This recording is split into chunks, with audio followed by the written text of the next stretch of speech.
So what's going on, you Titan fans? It's video number 2 from my channel here, Tennessee Titan Takes. The name is Gabriel, and hopefully you enjoy. If you like these videos, because this is going to be my second one ever, and I would like to be able to make a habit of doing these, even though I already uploaded one, and like 2 weeks went by and I didn't make a single one after that. But, if you like it, please be sure to like, subscribe, and share it with a friend. So, here we go. Today, the video is going to have 3 parts. We're going to talk about J.J. Watt. We're going to talk about Isaiah Wilson. We're going to talk about Adam Humphries. We'll go ahead and get the quick ones out of the way. Adam Humphries was cut. I thought he was a strong cut candidate. I don't dislike J-Rob for the initial signing of him.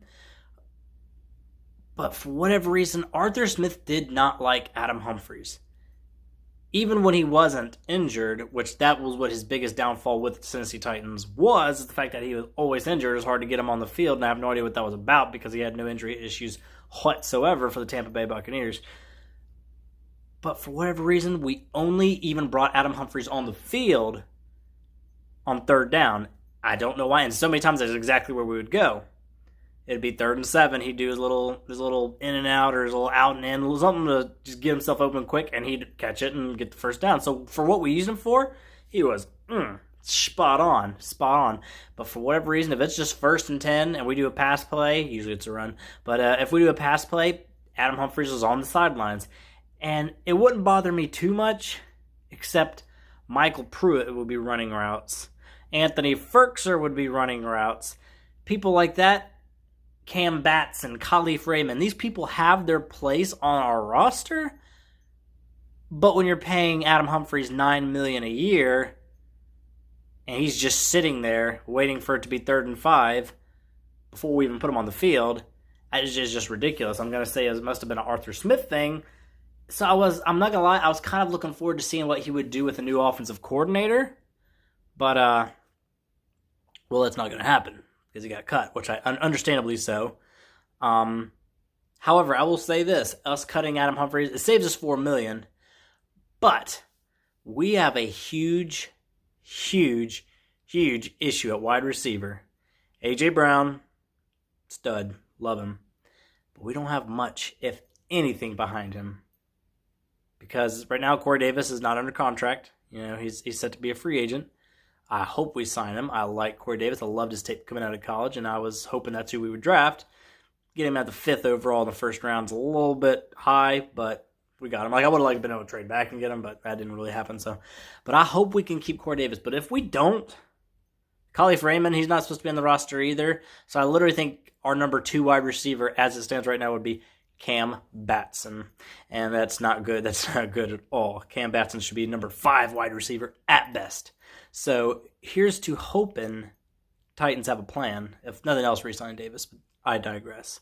Adam Humphries, he's gone now. So there's that. Second thing I'm going to talk about, Isaiah Wilson. I'm going to be quick and sweet with this one. Not so sweet. I didn't like him when we first drafted him. I thought Dennis Kelly did a fine job. We brought this guy, and I'm like, oh, well, maybe he'll be good. I mean, he's a big guy. Imagine having Derrick Henry run behind somebody like that. But, sadly, he had issues off the field all season, and it just hasn't stopped. It has not stopped. Who knows? He might be a Hall of Fame athlete. He's not. But, it's possible. We don't know. We have no idea. And now he is a cut candidate, even though Tennessee Titans are actively shopping him. If we could get like a 5th round, 6th round maybe out of him, I would be happy. But my predictions will probably end up just giving him the old slice, the old cut as well. I don't really know exactly how much we would save in cap space by doing that, but I'm sure that's what's going to happen. So, the last thing I want to talk about is J.J. Watt.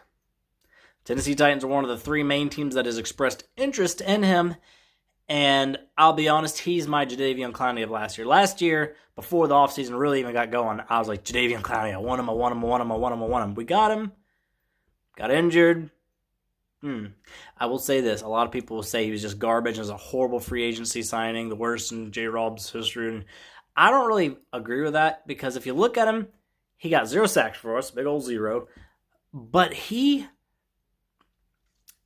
was disruptive nonetheless. He had several tackles for loss, and he was just in the face of the quarterbacks all the time. If nothing else, he was hurrying them, pressuring them, and all kinds of stuff until he injured Davion Clowney fashion, got injured, and he was out with an injury. Not good. Not good at all. And I doubt we'll bring him back because I feel like Clowney, if he was realistic, he would realize he's only worth about $5 to $8 million a year, but he's probably still thinking he's going to get himself 13, 14, 15 million a year, and I'm sure there's going to be some desperate team for an edge rusher that's going to give that to him, so I really don't see him sticking in Tennessee. So, J.J. Watt, I'm all about this. This is my new offseason move this year that I'm completely for. I'm completely hoping we do. J.J. Watt already has a good relationship with our owner, because our owner donated like $1 million to one of his fundraisers or whatever. It was something like that. But anyways, so they already have a good rapport there. He obviously likes the Houston Oilers and really was trying to claim that as the Houston Texans past, when obviously it's not. It's not part of their dynasty, their legacy. It's the Tennessee Titans. So he'd be able to rightfully claim that now as a Tennessee Titan. And again, we have expressed interest. I'm all about it. He had a down year last year. He didn't get injured. He played all 16 games, but he only had 5 sacks. But I stop and think, he would have been our sack leader last year. Our sack leader last year was Harold Landry with 4.5 whopping sacks. Our pass rush has to be addressed. It has to be. I think we need to double dip. I think we need to go free agency with J.J. Watt, and I also think we need to draft someone. I kind of like Aziz myself, but the edge rusher out of Georgia, I believe. But we'll see. We'll talk about it another time, another video. J.J. Watt, they say he's getting offers about $15 million or so. That's high. I feel like it's really high from only coming off a 5-sack season with being 31 years old. But if we're able to move cap stuff around to be able to pull it off, I am down for it. I'm all about J.J. Watt. I hope we sign him. My prediction, he goes to the Packers probably. I think the Packers are going to end up getting him. That's complete, absolute 100% guess. Hopefully it's Tennessee Titans. We'll see what happens. I'll make a video after he signs with us or somewhere else. But anyway, that's all I got for y'all today. Thanks for watching. Please like, subscribe, and I will see you people in the next video. Bye-bye.